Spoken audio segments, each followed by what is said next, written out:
Welcome back to Just Chattin', and this is the series of videos we do on Thursday and Sunday evenings just for our own amusement. Well, I had something different in mind for you today, but as usual, you know that the Duke and Duchess of Montecito really can't keep a low profile for any length of time. This one was triggered by comments on last Sunday's video. A lot of you are concerned and frankly confused about the whole concept of internationally protected people. So I thought we would take a look at this today because however bizarre and catastrophic you may have thought this is, oh, it's so much worse. So when we come back.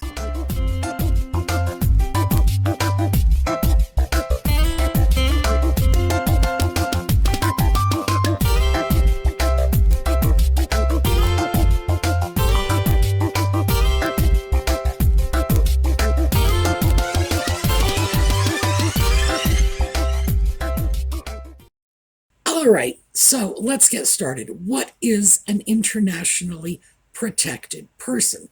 I think that's where we have to begin. I'm going to give you the short answer. It's a diplomat.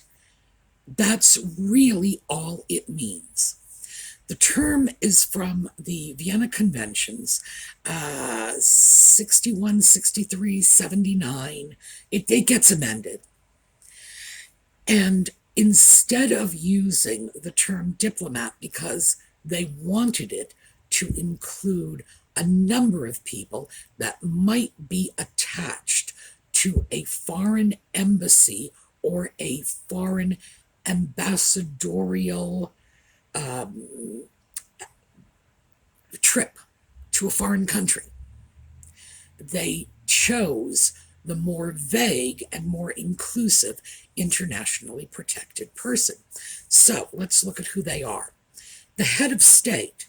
So the Prime Minister of Great Britain comes to the United States. He is an internationally protected person. He brings along his charming wife. I don't know if he has one. I've seen the Prime Minister. Just the idea that he would have a partner of any sort, including a pet squirrel, just boggles my mind. But assuming he has a wife or even a husband and children, they too are internationally protected people. The U.S. Ambassador to Spain is an internationally protected person. People working for one government on behalf of another are often internationally protected people. Occasionally they are not, but usually that's the case.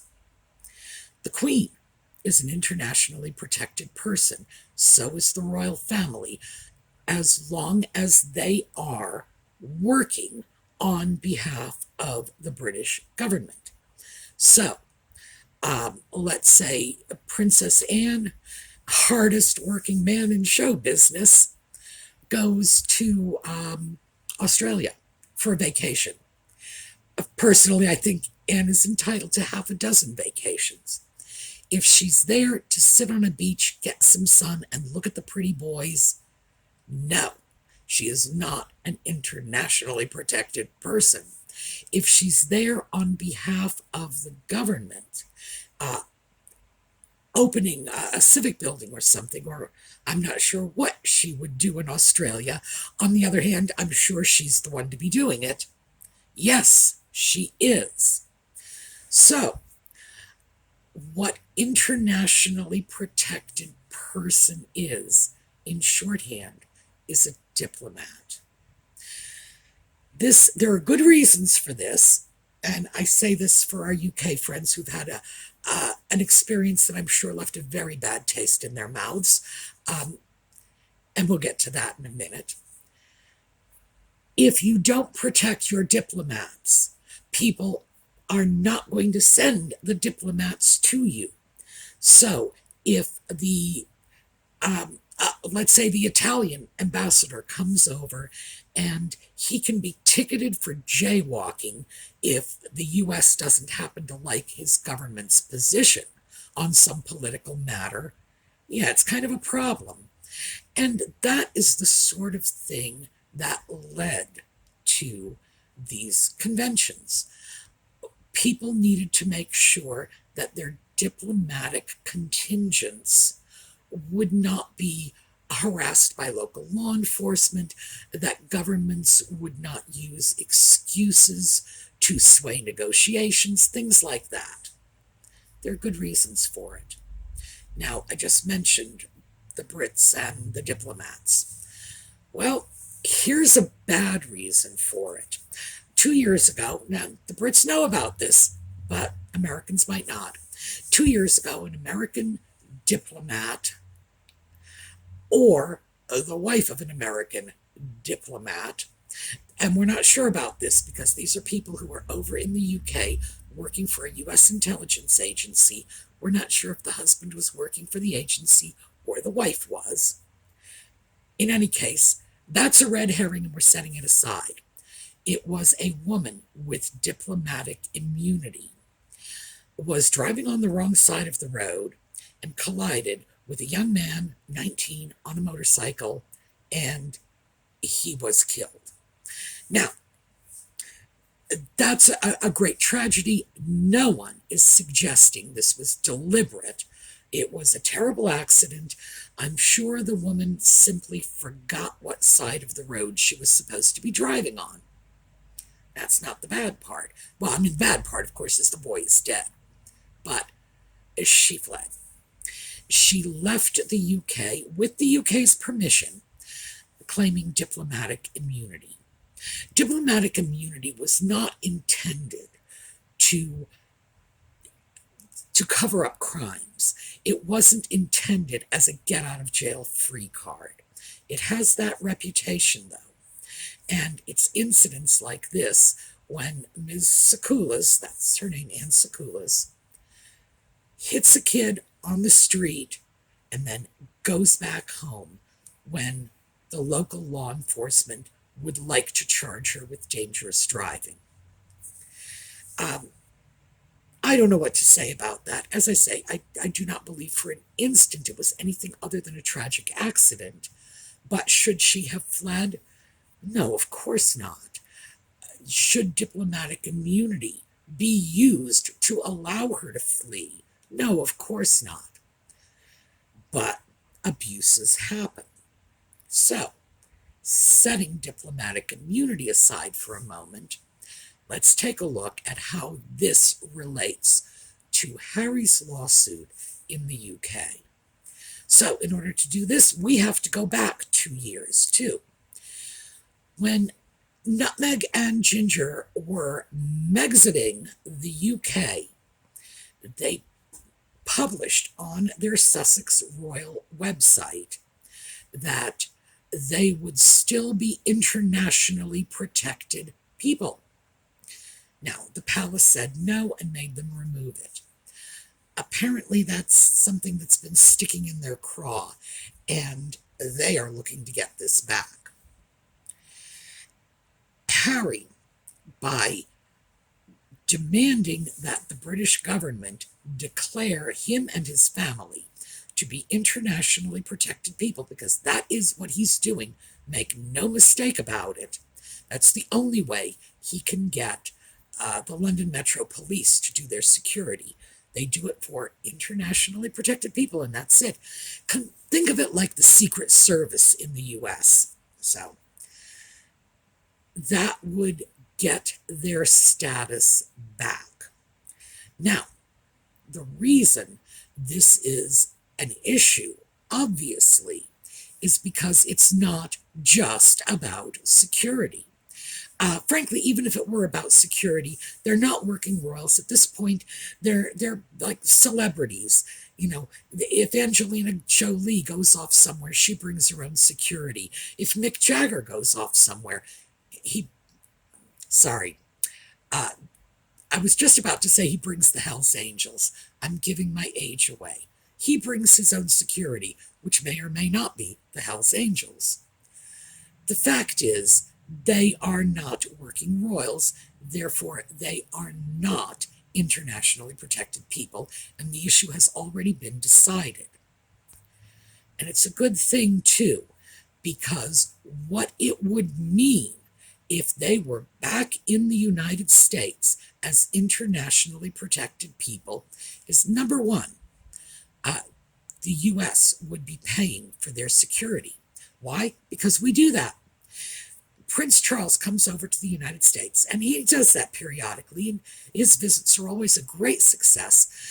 He comes over, he'll spend basically a long weekend. It's 3 or 4 days, and that's it. He has Secret Service protection. If he's in New York, the New York police are part of his security detail. If he's in DC, it's the DC police. Often state police are involved, but we pay for that. And there's a good reason for that, because in the US, we would prefer that our laws be enforced by the people we have chosen to enforce them. In other words, we do not want Scotland Yard wandering around US cities carrying guns and arresting people. It's just like I'm sure Londoners do not want, the New York City Police Department wandering their streets arresting people. It's just respecting the country that you're in. We have no problem doing this. We do this for diplomats, heads of state, etc., all the time. It is just a normal part of international diplomacy. But the thing is, we only have to do it for fairly brief periods of time. We are not making a commitment to protect Prince Charles 24/7 for 5 or 6 years. That's not what we're doing. And certainly I think the American taxpayers would balk at that. And frankly, I don't think Charles would ask for it. So what would happen if Nutmeg and Ginger got this status? Well, as I say, we'd be paying for their security. And it's not just paying for people to wander around the backyard, with walkie-talkies.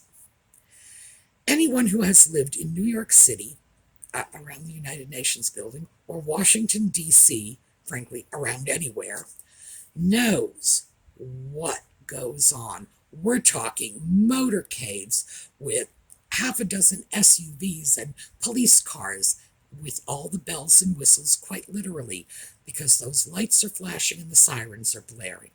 We're talking about streets shut down. People who cannot, if you live on that street, you're not going home for a while. You'll be stopped at the corner by police who will not let you down your own street. I lived in DC for a while, and I can assure you that there were times when walking down the street was not allowed. They would just stop you on the corner and reroute you 3 blocks away. This is a major production in some cases, and just as an example of how really bizarre it can get, I was in a restaurant one day when someone, I believe it was a Saudi oil sheik, wanted to be in that restaurant, and we were all sent home, everybody who was in the restaurant.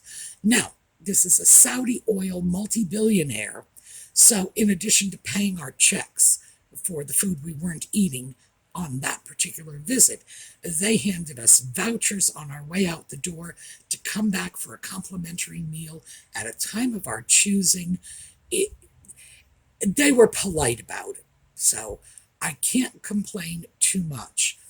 I will say this, though, as a postscript on that. The restaurant, which was very nice, went off our list for business luncheons because of this. Because frankly, you don't take an important client out to a restaurant knowing that you could be ejected, kicked out the door just because a diplomat wants to have lunch there. So I don't think it was a very valuable afternoon for the restaurant because a lot of their local patrons, although grateful for the fact that they comp the next meal for us and all, a lot of their local patrons simply found other more reliable restaurants to go to. By the way, that restaurant is no longer in business. So it can have a trickle down effect. So picture Nutmeg and Ginger with internationally protected person status. You got to know the roads are going to be shut down.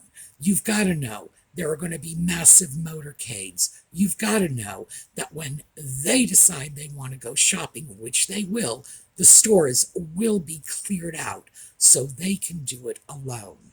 We are talking about a status that can very, very easily be abused, just as with Miss Secoulis and poor Harry Dunn.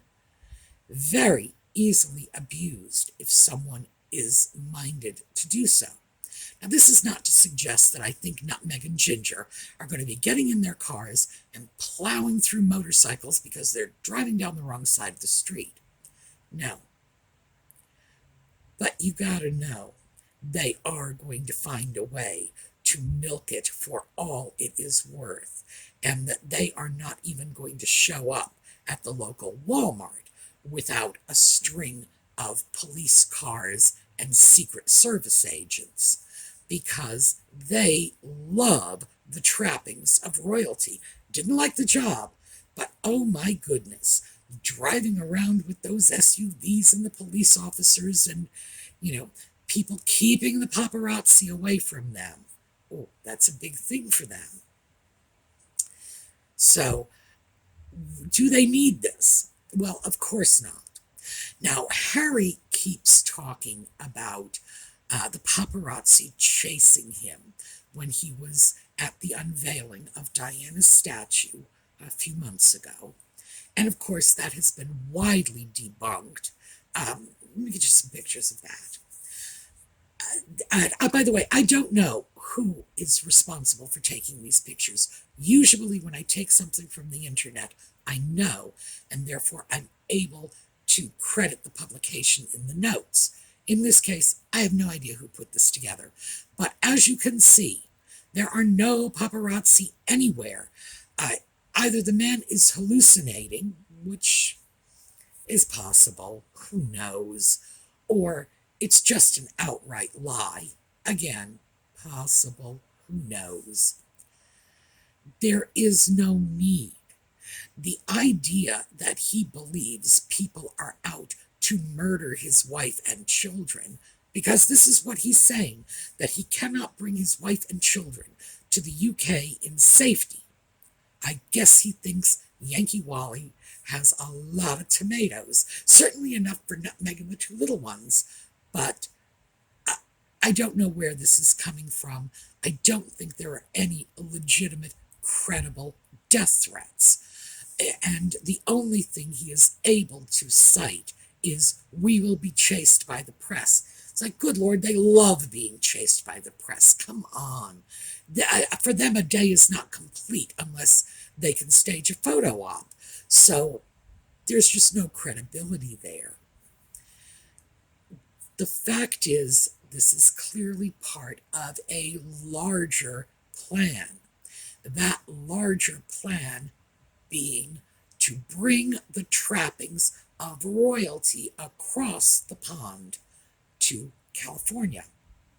And once they have the bells and whistles, and as I say, that's quite literal, once they have the bells and whistles, then they will, in effect, have their own little satellite royal court in the United States at the U.S. taxpayers' expense. Now, for the most part, the people of California would be hit hardest by this. We would all pay for the protection from the Secret Service, but the people of California additionally would have the burden of paying protection from the local law enforcement. And I assume that's what, Santa Barbara? I believe it's Santa Barbara County. I really don't know how their police force is structured out there. And probably the state police, as well as whatever coordinating agencies were involved. And it could be many. Uh, Homeland Security could be involved, the FBI could be involved. It's hard to say. This would be permanent. This would be 24 hours a day, 7 days a week. In effect, the little Montecito mansion would sort of be a mini Buckingham Palace. It would be, in effect, a foreign power's diplomatic residence. Profoundly un-American, and I don't know what to say about that. But is this what they want? Oh, I think almost assuredly. I don't see how anybody could doubt that. And they are getting at it, or hoping to get at it, by cracking their way in through the back door, which is going back to the UK saying, we want this protection that is reserved for internationally protected people, and then they can use that to leverage open other doors. It could be a series of lawsuits until they eventually get what they want. But could they do it? Yes. If the UK allows them to use resources designed for working royals, visiting diplomats, yes, that certainly would be enough leverage to crack open other doors. For example, the US. Certainly, it would be enough to crack open doors in Commonwealth countries. They could go to Canada and be king and queen there. They could go to Australia. I know I can hear from here. I am in Pennsylvania. I can hear Australians screaming. Yes, they could go to your country. They could be king and queen of Australia. They could be king and queen of New Zealand. They could be king and queen of Tasmania. Yeah. There's no question about it. UK law is based on precedent. If you can knock one block down, it makes it that much easier to knock the next block down until eventually the whole wall has crumbled. US law is very much like this too. So, are we at risk? Sure we are. So, what we need to look at globally, of course, is how comfortable are we having foreign royalty taking up permanent residence in our country? Now, if they are ex-royals, distant members of the royal family, not playing up their royalty, we usually don't have a problem with it. They would not be the first members of foreign royal families to come to the United States or Canada. Canada is another very attractive country for members of other royal families. I don't know why. But most of these people have come here in order to live quiet lives, and they choose to live in relative obscurity, and this is what they want. Their neighbors like them. They like their neighbors. Things are peachy. I don't think that any of us believe that Nutmeg and Ginger are here to live quiet lives in obscurity. That boat has sailed long ago. So I think we all know what's going on here. Harry, of course, has re-upped the lease at Frogmore. There is a lot of speculation saying he is doing that because this is a way to retain his position as a counselor of state for his grandmother. This is not a position that he worked for or anything like this. It's a position that was granted him through by law, simply because it's the next 4 people in line for the throne, I believe. Next 4, because it would be Charles, William, Harry, and Andrew. Oh, what fun! Well, for the sake of the British people, I gotta hope that the Queen does not get sick anytime soon, because the idea that Harry and Andrew would be filling this role has got to be frightening to any reasonable person. Uh, I would like to see that law change. So, my British friends, I'd like that law to change. I realize that there's not much you can do about it.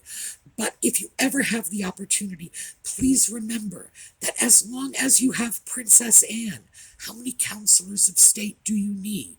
So, you know, geez, for heaven's sake, get her put on the list. Get Andrew kicked off for sure.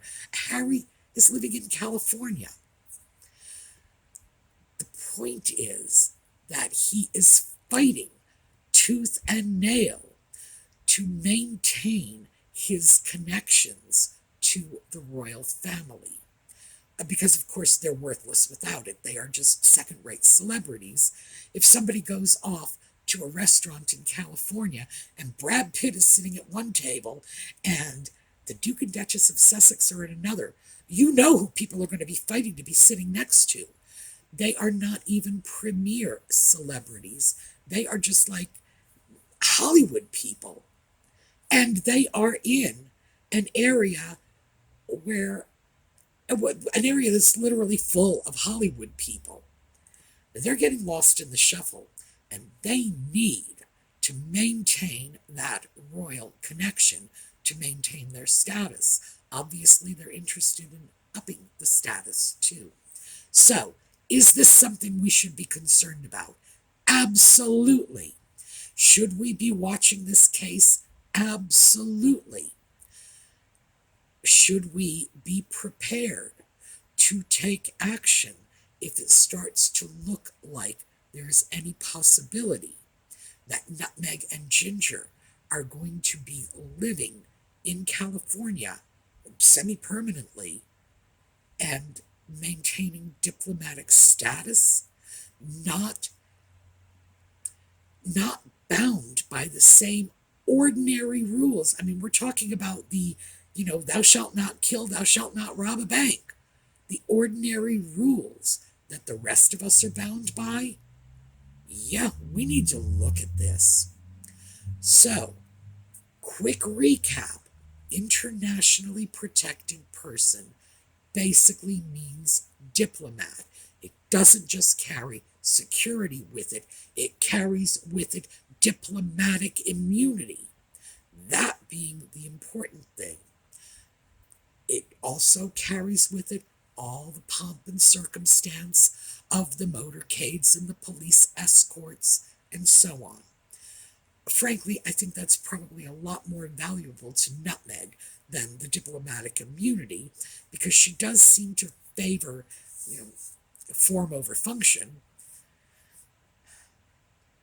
What we need to do is watch carefully and see where this leads. Do we know why they want it? Yes. Is it about security? Only in part. Security is a stepping stone to get more. What is that more? That more is diplomatic immunity. And I think we all know we just cannot countenance that. All right, that's what I have for you today. On Sunday, we are going to take a bit of a look at some of the other issues that many of you have raised. Once again, that video I've been wanting to do for a while. It's not time sensitive. That'll take a back burner, because we are going to get into something with a little more teeth on Sunday. All right. We will have thrifting videos as usual on the weekend. Another episode of Just Chatting on Sunday evening. We are going out with a little slideshow. I think I am in a mood to look at Prince Charles and the silly pictures, because I swear that always puts a smile on my face. But I do have to say, someone had written in and said, in one of the comments saying, "You're making fun of Prince Charles." Oh, no. I am enjoying a man who enjoys laughing at himself. So, no, no, there's no making fun of Charles here. And I've always respected the fact that he never took himself too seriously. So, have a terrific day. I will see you all next time.